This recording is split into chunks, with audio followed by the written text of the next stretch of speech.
सफल बने, समर्थ बने, पावन बने जीवन। मीठी मुरली सुन के पाए सुख सघन। आज का चिंतन, आज का चिंतन। ओम शांति। Good morning. प्यार का सागर सर्वशक्तिवान बाबा, पाप कटेश्वर, सर्वसिद्धिदाता शिव बाबा आज हम बच्चों को कह रहे हैं, तुम्हें इस पुरानी दुनिया, पुराने शरीर से जीते जी मरकर घर जाना है। इसलिए देह अभिमान छोड़ो, देह अभिमानी बनो। साथ में बाबा पूछ रहे हैं, अच्छे अच्छे पुरुषार्थी बच्चों की निशानी क्या होगी? बाबा कहते हैं, जो अच्छे पुरुषार्थी हैं वो सवेरे सवेरे उठकर देही अभिमानी रहने की प्रैक्टिस करेंगे। वो एक बाप को याद करने का पुरुषार्थ करेंगे।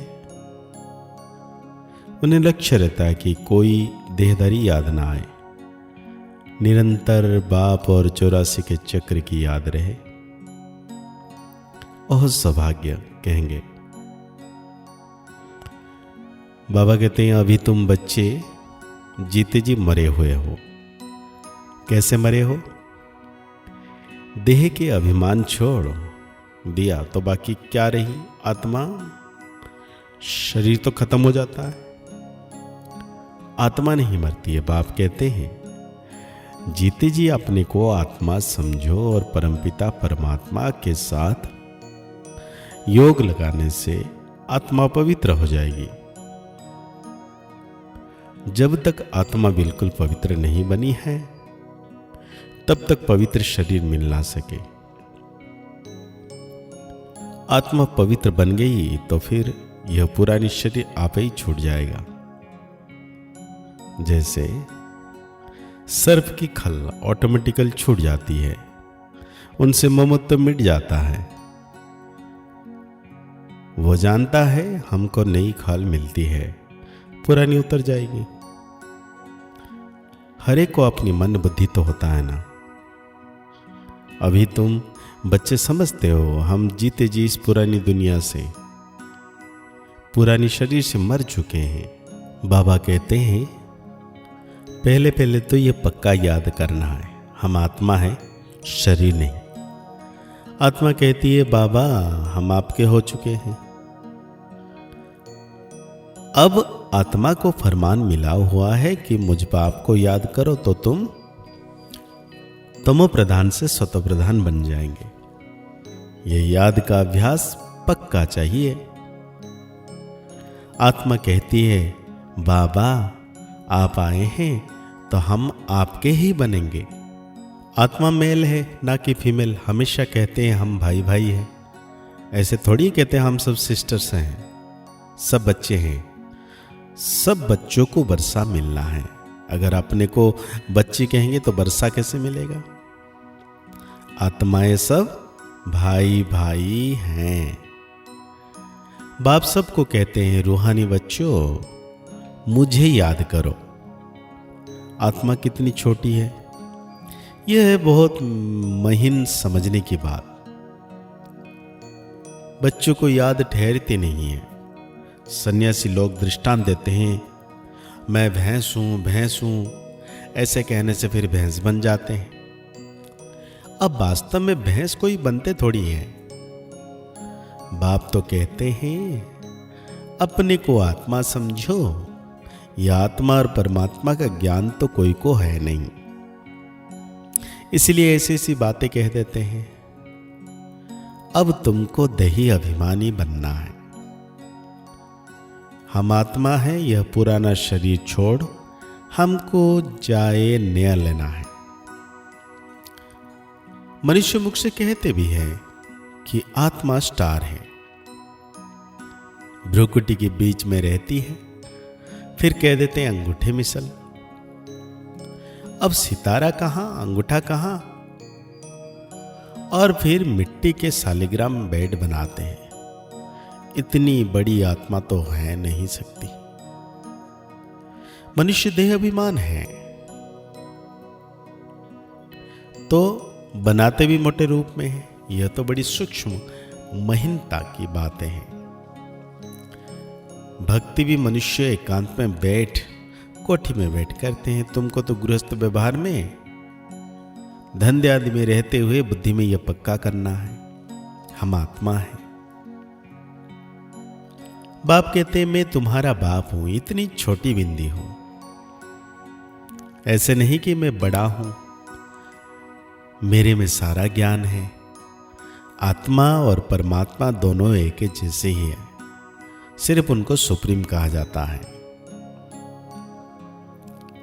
भक्ति मार्ग में अनेक प्रकार के नाम रख दिए हैं। वैसे तो उनका नाम है शिव, शिव काशी कहते रहते हैं। भगते असली नाम है शिव। कमाई के लिए अनेक मंदिर बनाए, फिर सोमनाथ रखा है। सोमनाथ समरस पिलाते हैं, ज्ञान धन देते हैं।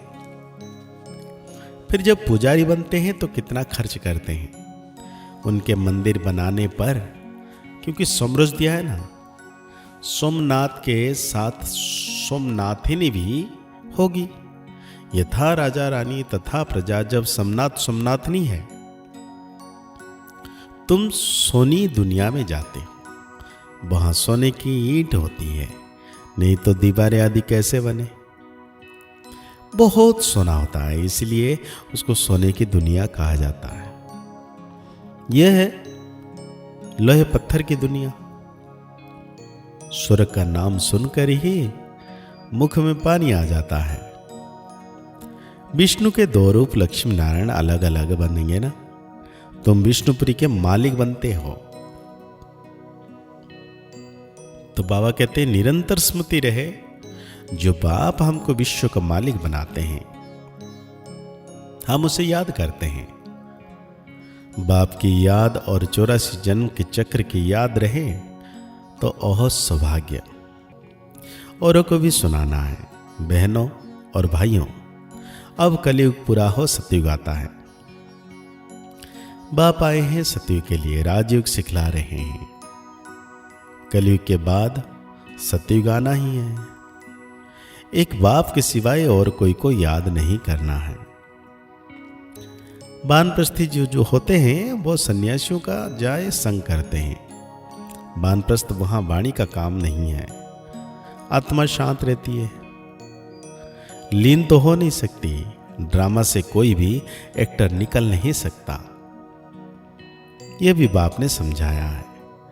एक बाप के सिवाय और कोई को याद नहीं करना है। देखते हुए भी याद ना करो। यह पुरानी दुनिया तो विनाश हो जानी है, कब्रिस्तान है ना। मुर्दों को कभी याद किया जाता है क्या? बाप कहते हैं ये सब मरे पड़े हैं, मैं आया हूं पतितों को पावन बनाए ले जाता हूं। यह सब खत्म हो जाएंगे। आजकल बम शादी जो भी बनाते हैं बहुत तिखे तिखे बनाते रहते हैं। कहते हैं यहां बैठे जिस पर छोड़ेंगे उस पर ही गिरेंगे। यह नूंद है, फिर से विनाश होना है।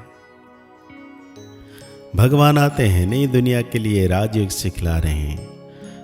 यह महाभारत लड़ाई है जो शास्त्र में गाई हुई है। बराबर भगवान आए हैं स्थापना और विनाश कराने। चित्र भी क्लियर है, तुम साक्षात्कार कर रहे हो। हम यह बनेंगे, यहां की यह पढ़ाई खत्म हो जाएगी।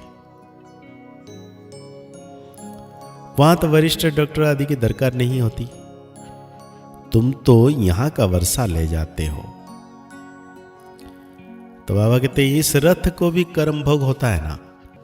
बाप दादा कभी आपस में कभी रूरियान चलती है। ये बाबा कहते हैं बाबा आशीर्वाद कर दो, खांसी के लिए कोई दवाई करो या अच्छो मंत्र से उड़ा दो। कहते नहीं, ये तो भोगना ही है। ये तुम्हारा रथ लेता हूं, उसके एवज में तो देता ही हूं, बाकी ये तुम्हारे हिसाब किताब है। अंत तक कुछ ना कुछ होता रहेगा। तुम्हें आशीर्वाद करूं तो सब पर करना पड़े। आज यह बच्ची यहां बैठी है, कल ट्रेन में एक्सीडेंट हो जाता है, मर पड़ती है। बाबा कहेंगे ड्रामा। ऐसे थोड़ी कह सकते हैं कि बाबा ने पहले क्यों नहीं बताया। ऐसा कायदा नहीं है। मैं तो आया हूं पतित से पावन बनाने। यह बतलाने थोड़ी आया हूं, यह हिसाब किताब तो तुमको अपना चुक्त करना है। तो आज बाबा धारणा के लिए हम बच्चों को कह रहे हैं, बाप से आशीर्वाद मांगने के बजाय याद की यात्रा से अपना हिसाब किताब चुक्त करना है। पावन बनने का पुरुषार्थ करना है। इस ड्रामा को यथार्थ रीति समझना है। इस पुरानी दुनिया को देखते हुए भी याद नहीं करना है। कर्मयोगी बनना है। सदा हर्षित रहने का अभ्यास करना है। कभी भी रोना नहीं है। तो आज बाबा हम बच्चों को वरदान दे रहे हैं, प्रवृत्ति में रहते मेरेपन का त्याग करने वाले बच्चे ट्रस्टी मायजित भव।